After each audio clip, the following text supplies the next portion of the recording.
They came without warning. Towering ships blacked out the skies, their engines humming with a deep, unnatural resonance. Within hours, Earth's defenses crumbled.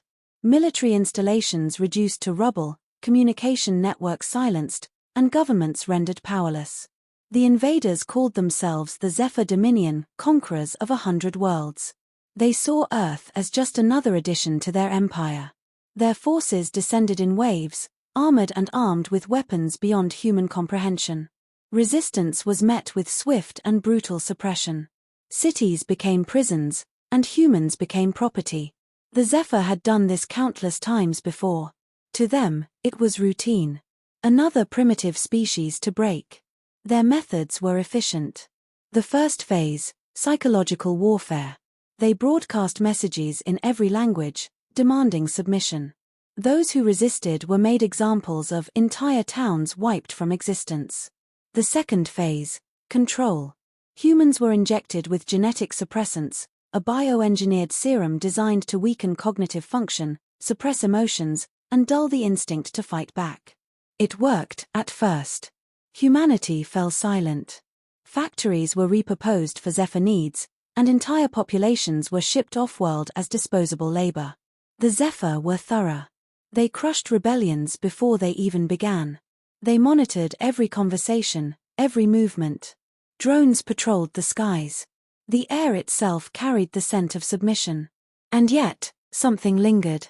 A tension beneath the surface, an ember refusing to die. The Zephyr assumed they had won. They had seen humans break.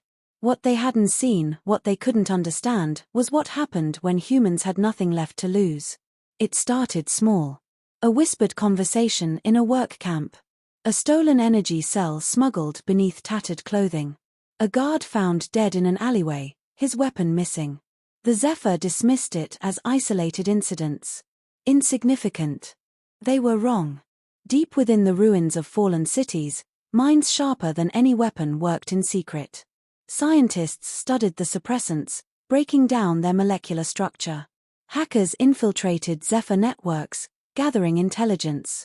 Soldiers, thought broken, trained in the shadows. The Zephyr had seen submission. What they were about to witness was something else entirely. The first breakthrough came when a stolen Zephyr medical scanner revealed an overlooked flaw in the genetic suppressant. It wasn't permanent. The body fought back, adapting, rejecting it little by little. With the right catalyst, the process could be accelerated. It took weeks of experimentation, but the cure was finally synthesized. A single vial was enough to restore clarity, strength, and the unshakable defiance that made humans impossible to control. Distribution became the next challenge. Smugglers carried doses hidden in machine parts.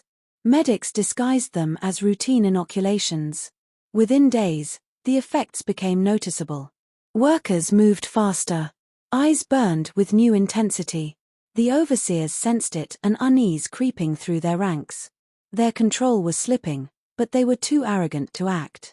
Sabotage followed. Power grids failed without explanation. Weapons went missing. Machinery malfunctioned at critical moments. It started slow, but the damage was undeniable. The Zephyr responded with increased surveillance and public executions. They thought fear would re-establish order. They didn't realize they had already lost control. In the depths of abandoned tunnels and forgotten bunkers, strategy took shape. Humanity had no warships, no planetary defenses, but they had something far more dangerous: ingenuity. They didn't need to defeat the Zephyr in direct combat. They needed to make occupation unsustainable. Communication lines were hacked, turning Zephyr orders into chaos. Fuel depots erupted into firestorms, crippling supply chains. Factories producing war machines were reprogrammed to sabotage their own assembly lines. The Zephyr's advantage was technology. Humanity turned it into their greatest weakness. Then came the assassinations. High-ranking Zephyr officials found dead in their quarters, their security systems useless against human cunning. Patrols began to dwindle, fear gripping those who once commanded without question. The Zephyr had ruled through dominance. Now, they were beginning to understand what it meant to be hunted. The final The first full-scale attack was surgical. A Zephyr command center deep in the heart of their occupation zone, heavily fortified, impenetrable by conventional means. But humans didn't rely on convention. A virus had already infiltrated their security grid, disabling alarms and locking down reinforcements. By the time the Zephyr realized something was wrong, their power core was already overloading. The explosion shattered the night, and with it, the illusion of Zephyr invincibility. That was the moment the occupation ended. Not officially, not yet, but the balance had shifted. The Zephyr had relied on control, but now they were reacting, scrambling, desperate to regain order. Humans had the momentum, and they didn't stop. Strike teams hit key outposts, taking weapons, supplies, and transport. Zephyr forces, built for conquest, were now playing defense. They weren't prepared for an enemy that refused to fight fair. As human forces spread, so did the message. Entire slave sectors rose up, overwhelming their captors. Even Zephyr soldiers, once loyal, began to hesitate. They weren't fighting a rebellion. They were fighting an inevitability. Every loss tightened the noose around their command. The occupation had turned into a war of survival. Only now, the Zephyr were the ones trying to survive. Captured ships were reverse-engineered, their technology repurposed into weapons Zephyr scanners couldn't predict. The first human-piloted warship took flight, not as an experiment, but as a declaration. Humanity wasn't just fighting back. They were taking over. The turning point came when the central Zephyr fleet, orbiting Earth, found itself blind. Their navigation, targeting, and life support systems all compromised. Humans had spent months learning their systems, waiting for the right moment. That moment had come. As their own ships turned against them, Zephyr forces panicked. For the first time, they understood what true fear felt like. The Zephyr retreated, but there was nowhere left to run. Their empire had stretched too far, too thin, built on the assumption that no species would ever fight back as ruthlessly as humanity had. They were wrong. Humans didn't just reclaim Earth, they pursued. Captured warships became the spearhead of a counter-invasion, their systems modified, optimized, improved. What had once been alien technology was now a weapon of human ingenuity. The first target was a Zephyr supply hub, critical for their war efforts across the sector.